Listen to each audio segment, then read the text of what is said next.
오늘 우리에게 주시는 하나님의 말씀은 누가복음 2장 25절에서 35절 말씀입니다. 예루살렘에 시므온이라 하는 사람이 있으니 이 사람은 의롭고 경건하여 이스라엘의 위로를 기다리는 자라. 성령이 그 위에 계시더라. 그가 주의 그리스도를 보기 전에는 죽지 아니하리라 하는 성령의 지시를 받았더니 성령의 감동으로 성전에 들어가매 마침 부모가 율법의 관례대로 행하고자 하여 그 아기 예수를 데리고 오는지라. 시므온이 아기를 안고 하나님을 찬송하여 이르되 주제여 이제는 말씀하신 대로 종을 평안히 놓아주시는도다. 내 눈이 주의 구원을 보았사오니 이는 만민 앞에 예비하신 것이요 이방을 비추는 빛이요 주의 백성 이스라엘의 영광이니이다 하니 그의 부모가 그에 대한 말들을 놀랍게 여기더라. 시므온이 그들에게 축복하고 그의 어머니 마리아에게 말하여 이르되 보라, 이는 이스라엘 중 많은 사람을 패하거나 흥하게 하며 비방을 받는 표적이 되기 위하여 세움을 받았고 또 칼이 내 마음을 찌르듯 하리니 이는 여러 사람의 마음의 생각을 드러내려 함이니라 하더라. 아멘. 할렐루야. 보라, 처녀가 잉태하여 아들을 낳을 것이요 그의 이름을 임마누엘이라 하리라 하셨으니 이를 번역한즉 하나님이 우리와 함께 계시도다라고 말씀하셨습니다. 그러므로 우리 주 예수 그리스도는 임마누엘이 되사 오늘날 우리와 함께 계십니다. 예수 그리스도의 영 성령을 우리에게 보내주심으로 성령은 영원히 우리와 함께 거하시면서 오늘도 보혜사가 되셔서 우리와 함께 계심을 여러분은 믿으시기를 바랍니다. 그러므로 우리는 하나님 나라의 백성은 오직 성령 안에 있는 의로움과 평강과 희락의 축복이 여러분들에게 있기를 진심으로 원합니다. 오늘 하나님께서 우리에게 주신 누가복음 2장 25절에서 35절에 있는 말씀에 의지하여 초림 메시아를 기다리더니 배고픈 사람이라는 제목으로 저와 여러분들과 함께 말씀을 나누고자 합니다. 예수 그리스도의 성탄을 맞이하는 시즌 곧 12월을 맞이했습니다. 에뱀에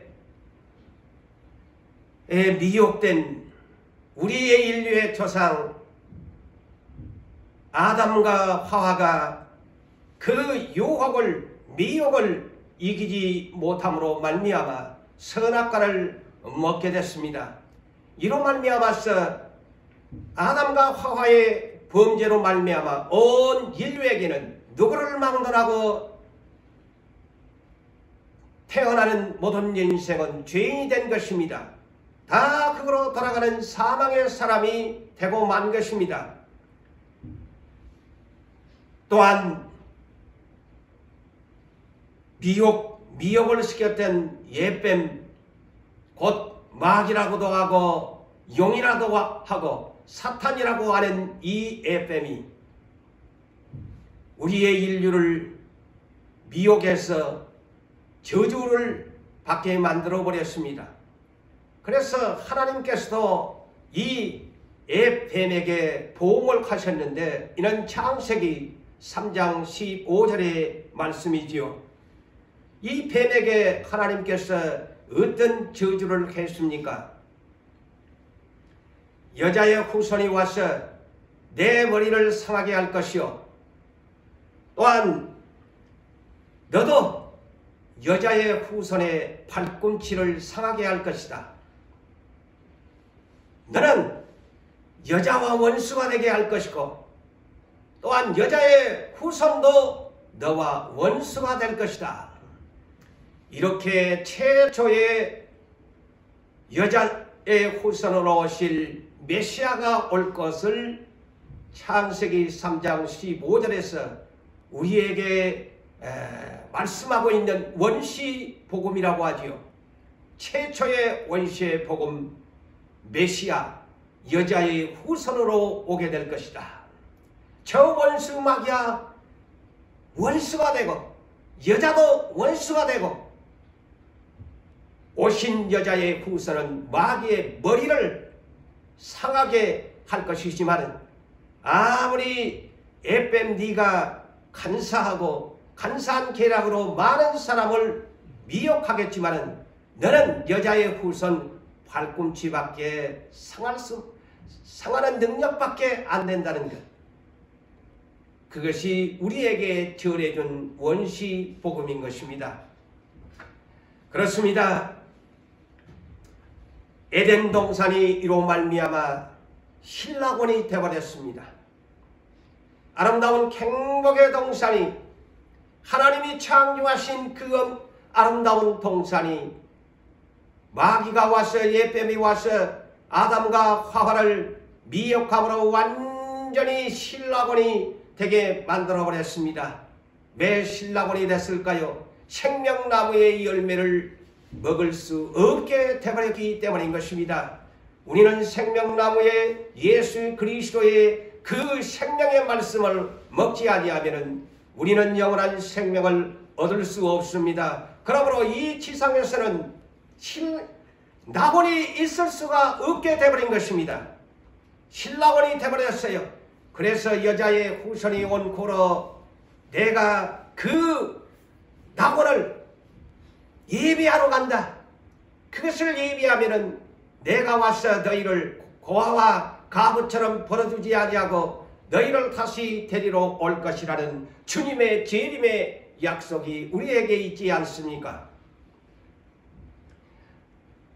이러므로 에덴 동산의 신낙원 후에 초림 메시아가 오겠다 하는 세월이 무려 4,000년이라는 기나긴 세월이 필요했습니다. 그리고 많은 선지자들이 메시아가 올 것을 인류에게 선포하였고 성경에 기록되어 메시아의 초림을 예언했습니다. 또한 초림 메시아의 카운트다운 700년을 앞두고 더욱 구체적으로 여자의 후손이 어떻게 올 것인가를 이사야 7장 14절에 보라 처녀가 잉태하여 아들을 낳을 것이요 그 이름을 임마누엘이라고 하는 이사야 선지자의 예언이 선포된 것입니다. 마침내 700년 후에 유다지파의 직업이 목수인 요셉, 그런데 이 요셉이 약혼한 처녀가 있었습니다.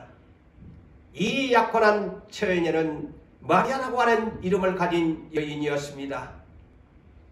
그런데 이들은 약혼은 했지만은 정략적인 결혼의 약속은 했지만은 같이 동거하거나 동침을 한 적이 없다고 성경은 말하고 있습니다. 또 이 마리아는 사내를 알지 못한다고 본인도 천사에게 언급하는 내용을 보면 사내를 전혀 남자를 가까이 하지 아니하는, 그래서 동정녀 마리아라고 그렇게 말을 합니다. 그런데 어느 날 이 마리아에게 갑자기 배가 불러오면서 여자의 후손으로 오실 메시아가 그 뱃속에 성령으로 잉태된 것입니다. 정말로 충격적인 사건이 처녀에게 일어난 것입니다. 그러자 그 약혼자 요셉에게 천사가 나타나서 배가 불러오는 이 성령으로 잉태된 마리아를 행여나 어떨까 문제가 생길까 싶어서 이 요셉에게 천사가 가브리엘 천사가 와서 이렇게 말합니다. 다윗의 자손 요셉아, 내 아내 데려오기를 무서워하지 말라. 마리아에게 잉태된 자는 성령으로 된 것이라. 아들을 낳으니 이름을 예수라 하라. 이는 자기의 백성의 그들의 죄에서 구원할 자이심이니라. 이 모든 일이 된 것은 주께서 이사야 선지자에게 이르신 말씀을 이루려 하심이니 이르시되 보라 처녀가 잉태하여 아들을 낳으리니 그 이름을 임마누엘이라 하시니 이를 번역한즉 하나님이 우리와 함께 계시다라는 말이다. 이렇게 가브리엘 천사가 요셉에게 이 말씀을 전했을 때에 꿈에서 현명한 이 천사의 말을 그대로 의심하지 아니하고 믿고 그는 행동으로 옮겼다는 것이 놀라운 사건인 것입니다. 그래서 하나님이 이 여자의 후손으로 보낼 마리아의 몸을 빌려서 왔다는데 여자의 후손이라는 말인 것입니다.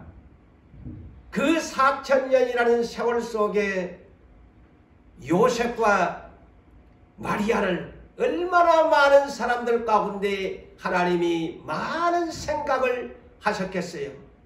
그런데 정말 육체로 오실 예수 그리스도, 마리아의 몸을 빌려서 오실 예수 그리스도, 성령으로 잉태되어 오실 초림 메시아, 누구에게 내가 보내야 여자의 후손으로 그 예언을 성취할 것인가? 700년 전에 또한 예언한 처녀가 잉태한다는 이것을 누구를 통해서 이 엄청난 일을 할 것인가? 하나님께서는 얼마나 많은 생각과 많은 생각의 수를 가지셨겠습니까? 그런데 요셉과 마리아가 하나님 앞에 선택된 것입니다. 얼마나 영광스러운 은혜의 축복입니까? 가장 세상에서 가장 먼저 첫 번째로 메시아를 맞이한 부부가 되었으니까 이 지상에서 넘버원의 은혜의 축복을 받은 사람들이 아니겠습니까? 하나님에게 요셉과 마리아가 선택되었다는 것, 그 마리아의 몸을 빌려서 여자의 후손이 오셨다는 것, 하나님의 생각의 수는 정말 1.1도 틀림이 없는 역사 가운데 4000년이라는 그 세월 속에 마침내 하나님의 말씀은 성취된 것입니다. 그래서 누가복음 1장에 보면은 가브리엘 천사가 이렇게 마리아에게 또한 나타나서 축복합니다. 은혜를 받은 자여, 은혜를 받은 자여, 평안할지어다. 주께서 너와 함께 계시니라. 너는 하나님의 은혜를 입었느니라. 2번씩이나 너는 은혜를 입은 자다. 하나님의 은혜를 입은 자라고 천사가 와서 마리아에게 축복의 메시지를 보냅니다. 인류의 많은 사람 가운데 여자의 후손으로 보낼 몸을 빌린 여자, 영광스러운 마리아가 된 것입니다. 그런 여자의 후손을 성령으로 하나님의 씨를 뱃속에 오늘날 세상으로 말하면 대리모가 된 것입니다. 대리모가 된 거예요. 메시아를 대신 그 몸을 빌려주어서 육체로 오실 예수님의 대리모가 되었다는 것입니다. 그래서 은혜를 받은 자여, 네가 하나님의 은혜를 입었느니라.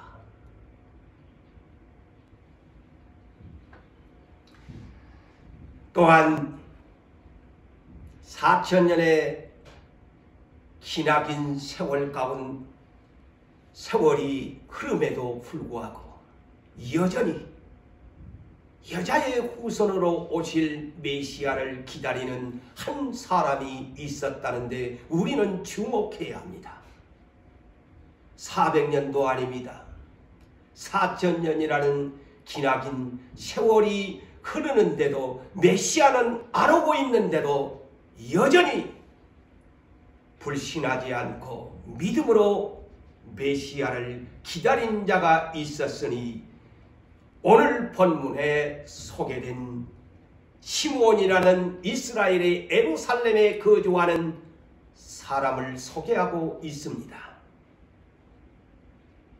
오늘날 우리는 예수님의 재림을 기다리고 있습니다. 그리고 우리 하나님께서 우리에게 약속하신 것들을 우리는 기다리고 있습니다. 자, 이런 분들을 보면서 우리의 신앙을 다시 한번 재정립하면서 우리는 어떠한 삶으로 살아야 할 것인가를 깨우쳐주는 오늘 본문의 말씀 속에서 주님을 만나는 여러분 되시기를 바랍니다.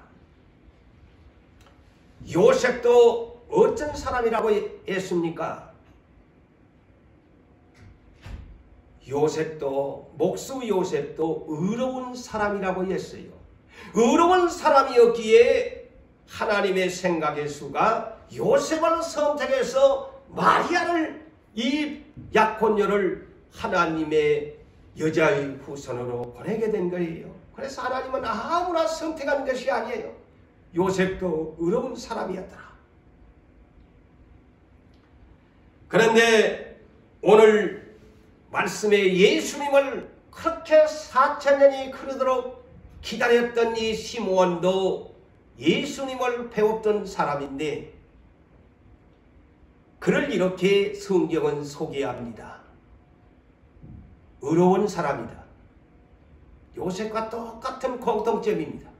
의로운 사람이다. 그리고 경건한 사람이다. 그리고 이스라엘의 위로를 기다리는, 다시 말하면 메시아를 기다리는 이스라엘 나라의 회복, 하나님의 나라가 임하기를 기다리는 사람이라는 말씀인 것입니다. 그래서 다시 요약해서 말씀을 드린다면 이 시므온은 의로운 사람, 경건한 사람, 하나님의 나라를 기다리는 사람.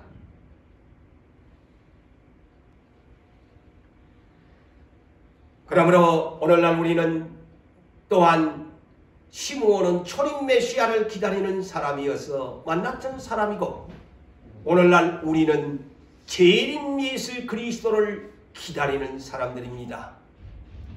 우리는 이 말씀을 서로 병행하면서 오늘날 나도 예수 그리스도를 재림하기를 기다리는데 나는 어떻게 살아야 할 것인가를 우리는 이 말씀을 통해서 배우고 익히면서 깨달으면서 실천에 옮겨야 할 것입니다.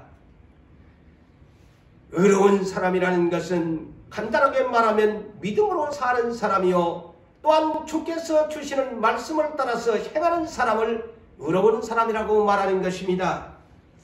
절대로 불순종하면서 행하지 않은 사람을 의로운 사람이라고 말할 수가 없습니다. 가장 기본적인 오직 믿음으로 말미암아 살아가는 의인. 그래서 예수님의 신부는 예수를 기다리는 사람은 어떤 사람이라고 했습니까? 계시록 19장 8절에 분명하게 말씀합니다. 예수 그리스도의 신부된 사람은 옷을 준비해야 되는데 어떤 옷이냐? 거룩한 옷인데 희고 깨끗한 세마포의 옷을 준비해야 된다. 그런데 이 말이 무슨 말이냐? 성도들의 옳은 행실이라. 다시 말하면 의로운 자라는 뜻입니다. 의로운 자라는 뜻이에요. 의롭게 경건하게 사는 사람을 말하는 것입니다. 그렇다면 이 희고 깨끗한 세마포의 옷, 성도의 옳은 행실의 이 옷, 신부의 옷, 다시 말하면 빛의 열매를 맺은 사람을 말합니다. 나는 빛의 열매를 맺은 사람인가? 에베소서 5장 9절에 빛의 열매는 분명하게 성경은 이렇게 풀어줍니다. 빛의 열매가 무엇이냐? 모든 착함과 의로움과 진실함이라 했어요. 이것이 거룩한 신부의 옷입니다. 착하게 빛처럼 의롭게 거짓없게 진실하게. 그래서 에베소서 4장 22절에서 24절에 말씀합니다. 너희는 유혹의 욕심을 따라 썩어져가는 구습을 따르는 옛사람을 벗어버리고 오직 너의 심령이 새롭게 되어 하나님을 따라 의와 진리의 거룩함으로 지으심을 받은 새 사람을 입으라. 이것이 바로 그리스도의 신부에 오신 것입니다. 시므온은 이스라엘의 위로를 기다리는 자, 이스라엘 나라의 회복을 하나님의 나라가 임하기를 기다리는데 그는 언제나 어떻게 기다렸을까요? 성전에 올라다니면서 기도하면서 기다렸다는 것을 아셔야 합니다. 자, 여러분, 예수님께서 30세에 사역을 시작해서 예루살렘 성으로 입성할 때 가장 먼저 초림 메시아 예수 그리스도가 예루살렘으로 성에 들어가서 가장 먼저 들어갔던 장소가 어디입니까? 예루살렘 성전입니다.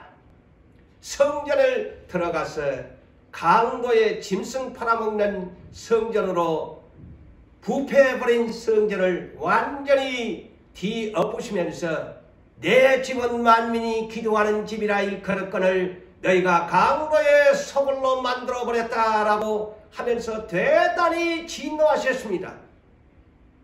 하나님의 성전은 만민이 기도하는 집입니다. 우리 하나님을 기다리는 장소입니다.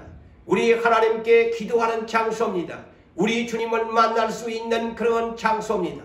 그런데 강도의 소굴로 만들어버리니까 십자가를 지시기에 앞서서 예루살렘으로 호산나 호산나 구원하기 위해서 하나님의 성전에 가장 먼저 올라와서 부패한 성전을 꾸짖고 모든 돈 바꾸는 그런 학자들이나 이 모든 것들을 뒤엎어 버리셨다는 것을 여러분은 너무나 잘 알 것입니다. 여러분, 다니엘도 포로로 저 태국 강한 나라 바벨론의 유다 백성으로서 살다가 끌려갔을 때 그가 사자굴 속에 던진다고 할지라도 하루에 3번씩 기도할 때 어디를 향해서 기도했습니까? 도리어 사자굴 속에 들어가는 한이 있을지라도 자기의 골방의 창문을 열어놓고 예루살렘을 향하여 무릎을 꿇고 기도했다는 것이 아닙니까? 하나님의 나라를 기다리는 사람은 언제나 성전 중심의 삶을 살았습니다. 성전에 올라가고 성전 중심의 그 예루살렘이 있는 쪽을 향해서 때로는 손을 들고 여호와여 여호와여 나를 구원하소서. 그것이 하나님의 나라를 기다리는 사람의 모습입니다. 여러분, 예수님과 3년 반 동안 따라다니면서 기도를 제대로 못했던 제자들이었지만 예수님이 부활 승천 이후에 성령을 받고 나서는 사도행전 3장 1절 이하의 베드로와 요한을 보십시오. 그들도 하루에 3번씩을 기도하는 사람들이 되었습니다. 그래서 사도행전 3장 1절에 보면은 제9시 기도 시간에 그랬어요. 성경 번역은 제9시, 오늘날로 말하면 우리나라 시간으로 말하면 오후 3시의 기도 시간에 성전으로 올라가 나면서 걷지 못하는 사람을 나사렛 예수 그리스도의 이름으로 고쳐주었던 기적의 사건이 어디에서 일어났습니까? 베드로가 오후 3시에 성전에 기도 올라가서 그때 나사렛 예수 그리스도의 능력을 가지고 나면서 걷지 못한 자를 고쳐주었다는 이 사실만 보아도 언제나 이렇게 기적은 성전에서 기도할 때 일어났다는 것입니다. 그러므로 사랑하는 성도 여러분, 성전은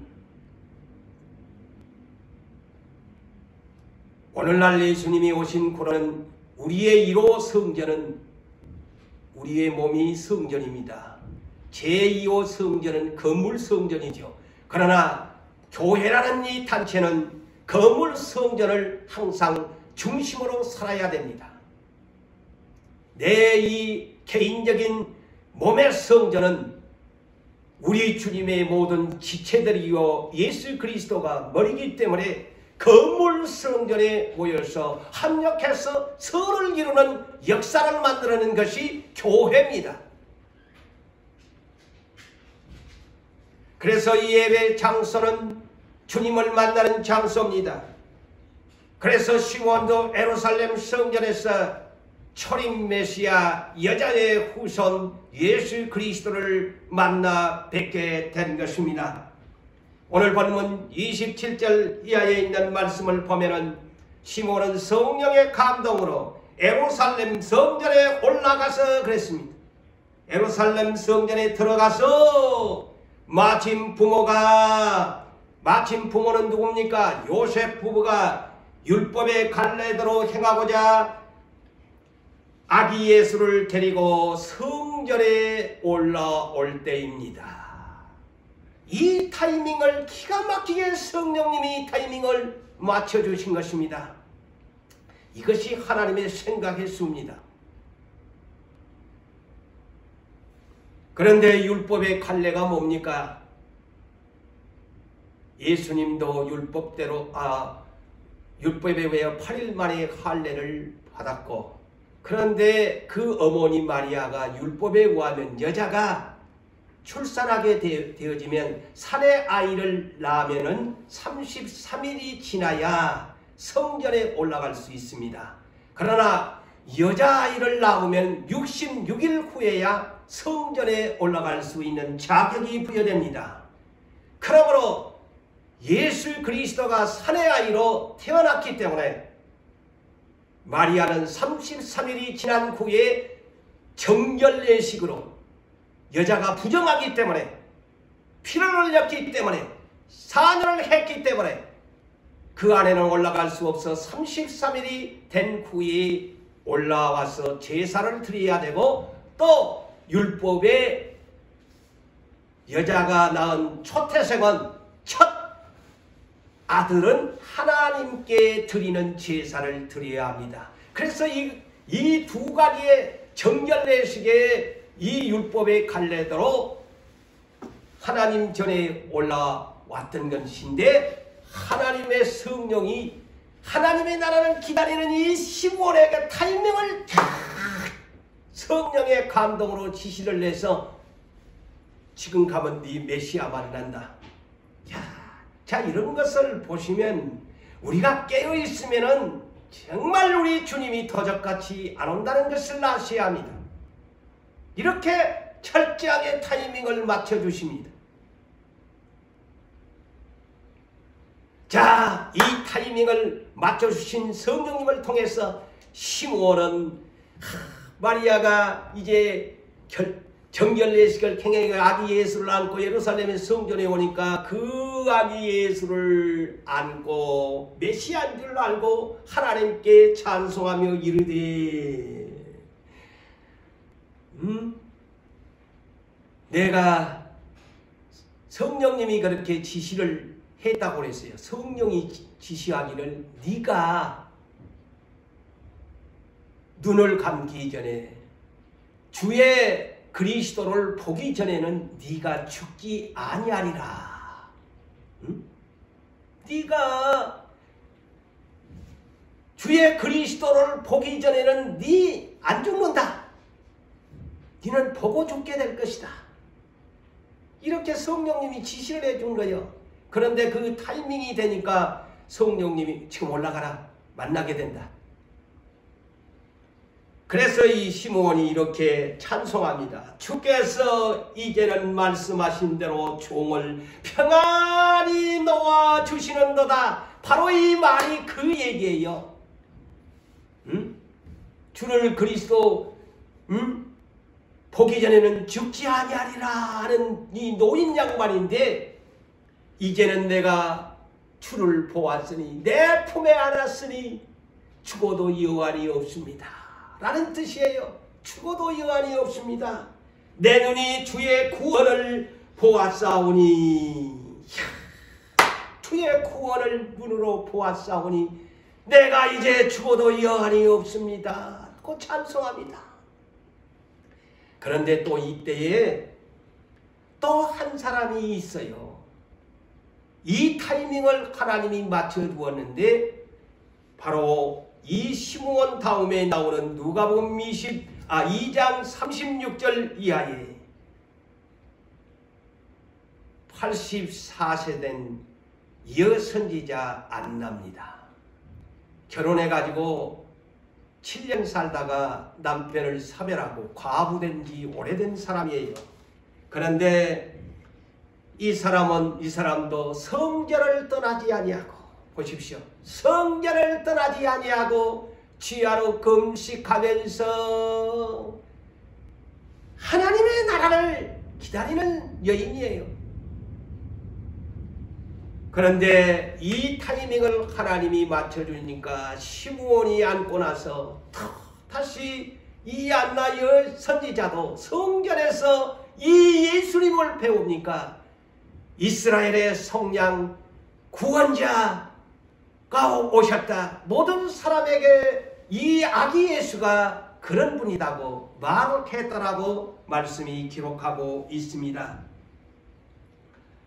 사랑하는 성도 여러분, 재림을 기다리는 오늘날 우리는 어떠합니까? 구약시대의 시므온과 안나 여선지자는 그 오래된 세월 노인들이 되었으면서도 성전을 떠나지 아니하면서 성전을 오르내리면서 하나님의 나라를 기다렸다고 했어요. 그들은 오직 성전 중심의 삶을 살면서 만민이 기도하는 하나님의 집에서 하나님의 나라를 기다렸다는 것이 아닙니까? 자, 우리 주님이 이 땅에 오셔서 십자가를 지시고 부활하사 40일 동안 땅에 머무시다가 그분이 이제 하나님의 나라 천국의 하나님 우편 보좌로 승천하시기 앞서서 예수께서 우리에게 당부한 사도행전 1장 4절 이하를 우리는 주목해야 합니다. 너희는 예루살렘을 떠나지 말고, 이 말이 뭘까요? 예루살렘 성전을 떠나지 말고 하나님 아버지가 약속하신 성령을 기다리라. 너희가 몇 날이 못되어 성령을 세례로 받으리라.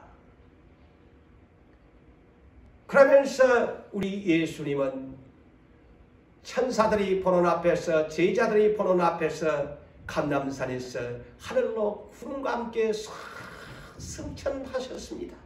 그러자 천사들이 그것을 바라보고 있는 제자들과 모든 사람에게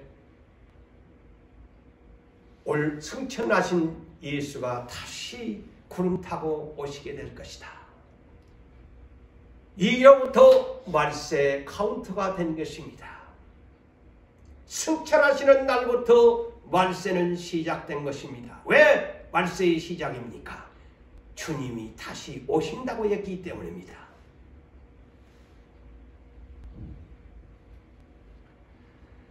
그러면서 우리 주님이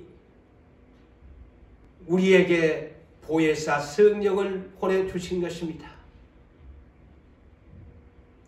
그래서 구약시대는 성부시대요.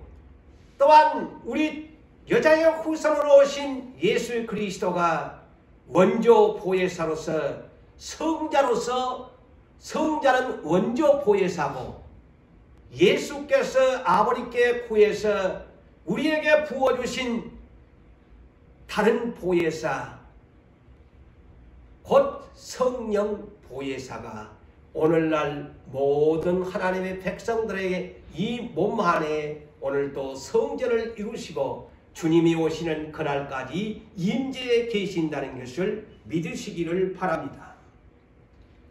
그래서 그 제자들이 예수님의 승천을 기다리면서 이제는 다시 오겠다 해서 어디에서 기다립니까? 마가 다락방, 곧 성전이지요. 마가 다락방에서 그들이 간절히 기도하다가 성령 보혜사를 충만하게 받은 것입니다. 이것이 재림을 기다리는 기본적 신앙이에요. 언제나 성전을 떠나지 않냐고 사모하면서 깨어 기도하는 삶이 되어야 하는 것입니다. 그로부터 이 초대교회는 오순절날 성령을 받게 되어지면서 사도행전 2장 46절에 보십시오. 그들의 신앙은 어떤 신앙이었을까요? 날마다 성전에 모이기를 힘을 쓰고, 다시 말씀을 드릴까요? 날마다 하나님의 나라를 기다리면서, 다시 오실 주님을 기다리면서 날마다 어디를 갔나요? 날마다 성전에 모이기를 힘쓰고. 그래서 히브리서 10장 25절에도 이와 같이 우리에게 말씀합니다. 모이기를 패하는 어떤 사람들의 습관처럼 하지 말고 그날이 주님의 날이 가까움을 볼수록 더욱 그러하자. 모여라. 어디로? 성전으로 모여라. 모이기를 힘을 써라. 패하면 안 된다. 예수님의 날이 가까울수록 자, 성경은 성전에 모이기를 힘을 쓰라고 명합니다. 그럴 때 주님을 만난다고 말합니다. 엉뚱한 술자리에서 만날까요? 엉뚱한 장사터에서 만날까요? 주님의 재림은 어느 날 우리에게 임박한 진노의 날로 오게 될 것입니다. 주님의 재림에 가장 두려운 7년 대환난이 마지막 주님이 오신다는 징표가 됩니다. 1003년 두 선지자가, 두 증인이 회개를 촉구합니다. 굵은 베옷을 입고 회개하라. 세례 요한처럼 길잡이의 역할을 하는 시대가 1003년 만에 7년 대환난의 시작이 되어집니다. 그때 어떤 일을 할까요? 지팡이 같은 갈대, 곧 성경의 말씀에 잣대지요. 성전 안에서, 성전과 제단 안에서 경배하는 자들을 측량하라. 사람의 수를 세어라. 답을 주었어요. 성전과 제단, 성전에서 예배하는 자들의 수를 세어라. 그것이 1003년 반의 두 증인 시대의 측량의 시대입니다. 하나님이 지금 가까워오고 있다. 성전에 모여라. 예배를 드려라. 등한히하지 말라. 깨어서 회개하면서 모여야 한다. 그러면서 성전 바깥 마당은 측량하지 말아라. 성전 밖의 마당은 측량하지 말라. 그만두라. 이것은 이방인들에게 주어서 그들이 거룩한 성을 42달 동안 1260일 곧 3년 반 동안 질팔풀이라. 이 말이 뭘까요? 짐승의 시대가 와서 모든 교회에 이르기까지 질팔파버리게 될 것이다. 그러므로 주님의 날을 기다리면서 배웠기를 원하는 사람은 날마다 쉬지 말고 기도해야 합니다. 쉬지 말고 기도하라는 것은 중단하지 말고 오늘 했다가 내일 빼먹고 하지 말고 쉬지 말고 기도를 해라. 항상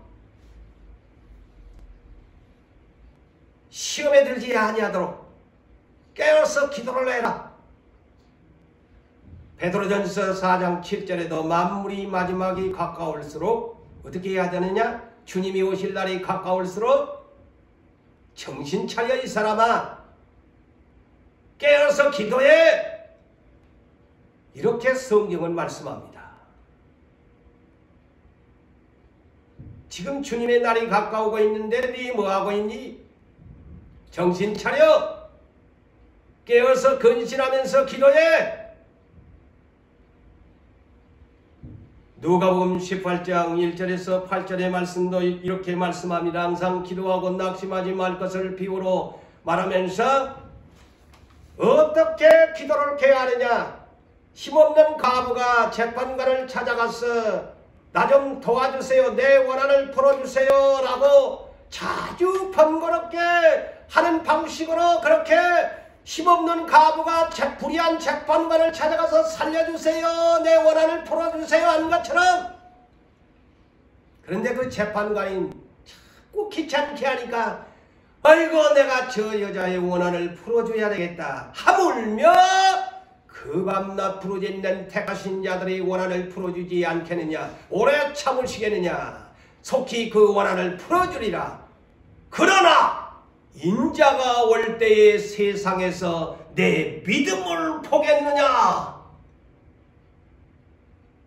이 끝절이 중요합니다.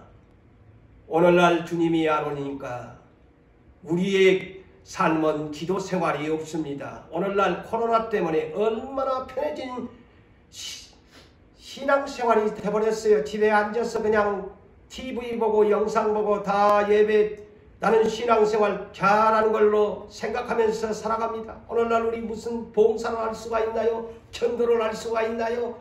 응? 자, 이런 때 주님이 온다면 나는 뭐라고 말할까?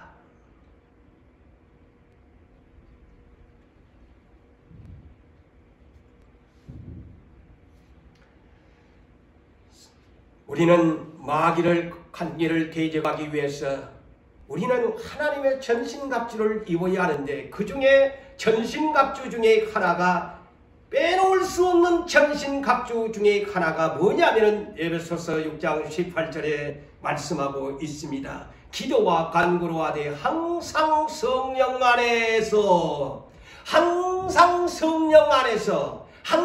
성령에 이끌려서 항상 성령에 이끌려서 예수께서 성령의 충만함으로 성령에 이끌려서 광야에 가서 40일 동안 기도를 했던 것처럼 그런 가운데서도 이렇게 했던 것처럼 항상 성령에 이끌려서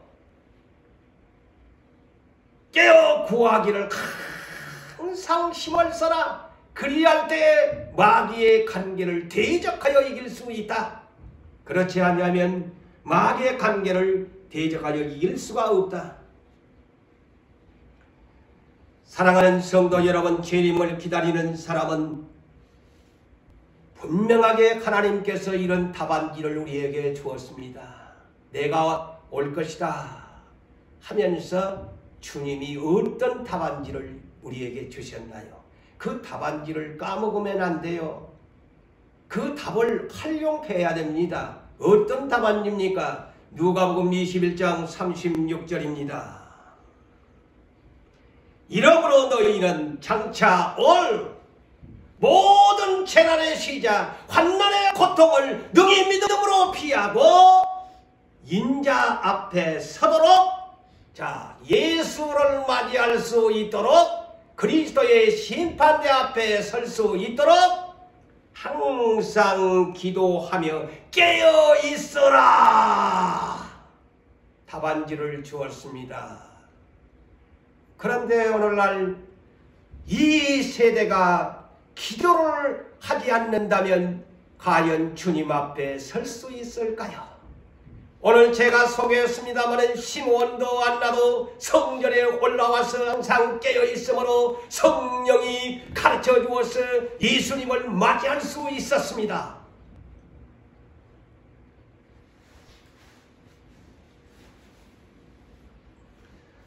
사랑하는 성도 여러분, 성령님은 우리를 가르쳐 주십니다. 항상 깨어서 기도하는 사람은 주님을 맞이할 수 있도록 가르쳐 주십니다. 오늘도 이 시므온과 안나를 보십시오. 성령께서 가르쳐 주십니다. 성령께서 지시합니다. 성령께서 가르쳐 주십니다. 그래서 요한복음 14장 26절에 예수께서 말씀하시지요. 보혜사 성령이 오면 너희에게 유익이 될 것이다. 어떤 유익이 되느냐? 모든 것을 가르쳐 주시고 모든 것을 생각나게 하신다. 가르쳐 주세요. 요한일서 2장 27절도 말씀합니다. 기름 부음이 너희 안에 성령이 거하면 아무도 가르칠 필요가 없고 성령이 모든 것을 가르쳐 주시고 모든 것을 너희에게 알게 만들어 주신다. 고린도전서 2장 10절에도 이와 같이 말씀합니다. 오직 하나님의 성령으로 이것을 우리에게 보이셨으니 성령은 모든 것 곧 하나님의 깊은 것까지도 통달하시느니라. 사람의 일은 사람의 속에 있는 영 외에 누가 알리요. 이와 같이 하나님의 일을 성부의 일을 우리 예수 그리스도의 일을 하나님의 영 성령 외에는 아무도 알지 못하리라. 그래서 성령은 아버지의 속사정도 예수의 속사정도 다 아신다는 거예요. 그래서 가르쳐 주신다는 거예요.